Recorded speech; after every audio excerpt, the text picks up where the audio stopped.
commence.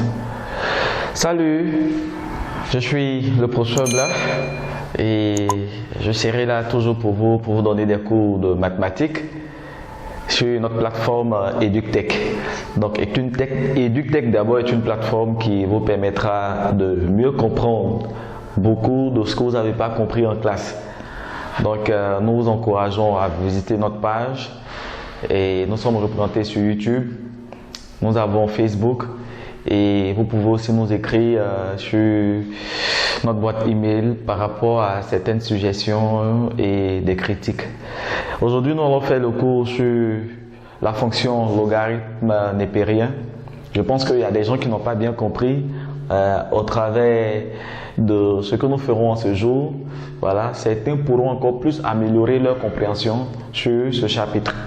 Nous allons plus parler de la détermination de son ensemble de définitions, c'est-à-dire comment déterminer un ensemble de définitions d'une fonction logarithme népérien. Et à la première formule, fonction.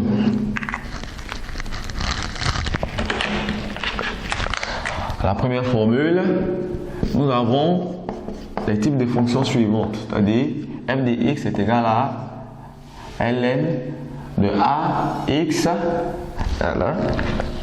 m'excusez, ax exposant n plus bx plus c. La fonction ln est définie sur l'intervalle 0 plus l'infini. Et 0 plus l'infini étant strictement positive, nous permettra d'aboutir à un ensemble de définitions, c'est-à-dire quel que soit x appartenant à d de f, on a ax exposant n plus bx plus c est strictement supérieur à 0.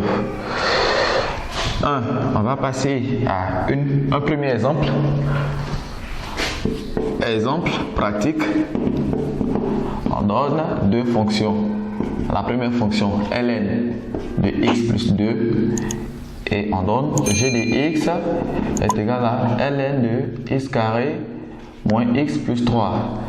Et nous devons déterminer l'ensemble de définitions de ces deux fonctions.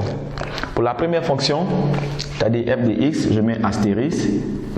Quel que soit x appartenant à d de f, nous dirons par rapport à cette condition que nous nous sommes fixés au départ, nous dirons que x plus 2 est strictement supérieur à 0.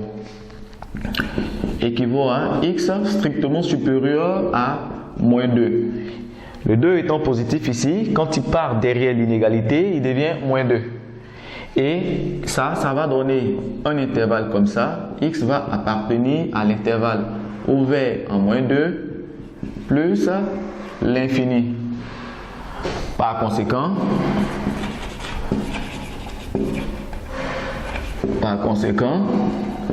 on conclut que d de f est égal à l'intervalle ouvert en moins 2 plus l'infini.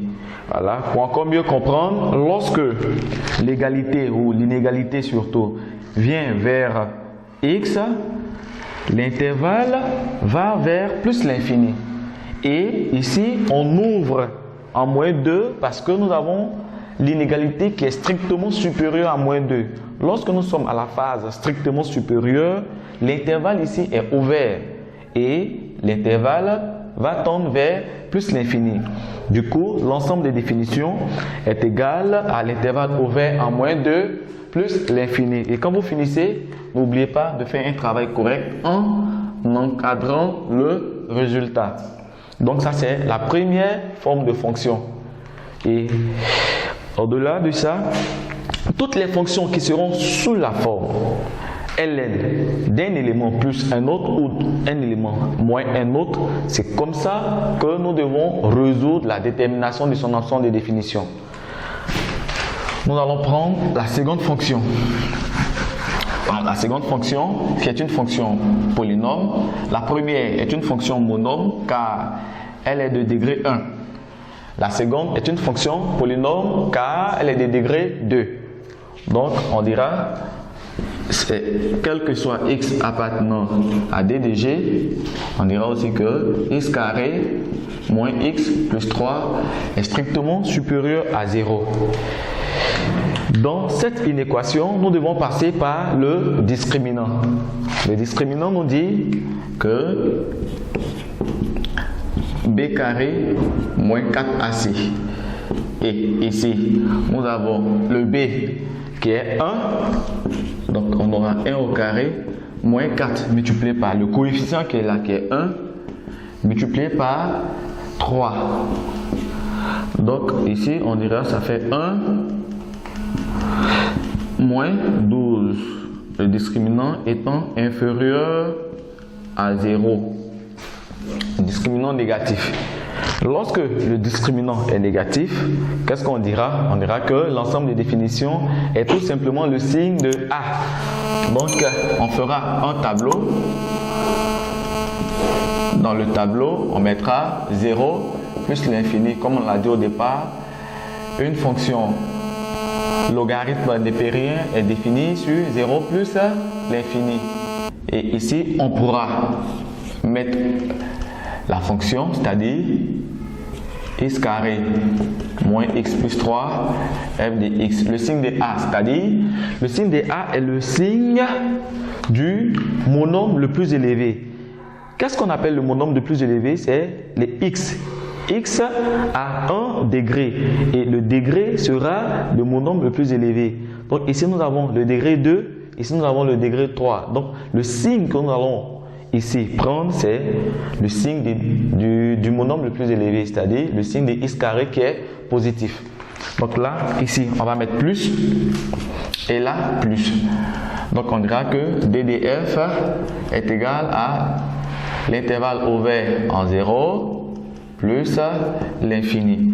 Donc l'ensemble des définitions ici déterminées, nous pouvons nous baser sur ces deux fonctions pour pouvoir résoudre toutes les fonctions qui sont sous la forme ax plus b ou ax exposant n plus bx plus c. La prochaine fois, nous verrons les fonctions avec valeur absolue et au travers de ça, vous pourrez résoudre vous seul des exercices, peu importe. Il ne serait-ce que retenir la manière et la forme, la résolution, ça vous aidera à bien comprendre toutes les fonctions logarithmes népériens dans leur détermination de l'ensemble des définitions. On souhaiterait vous dire que EducTech a plusieurs coachs et pour les classes de terminale, vous allez plus travailler avec le coach Blas. Donc, nous vous demandons de suivre couramment notre plateforme. Elle vous aidera plus à comprendre vos cours de mathématiques et d'autres cours que certains collègues vont vous apporter. Vous pouvez nous joindre au numéro suivant 08 97 47 59, le 41 52 17 34 ou allez écrire sur notre plateforme ou sur notre boîte email de EducTech. Nous vous disons merci et à la prochaine.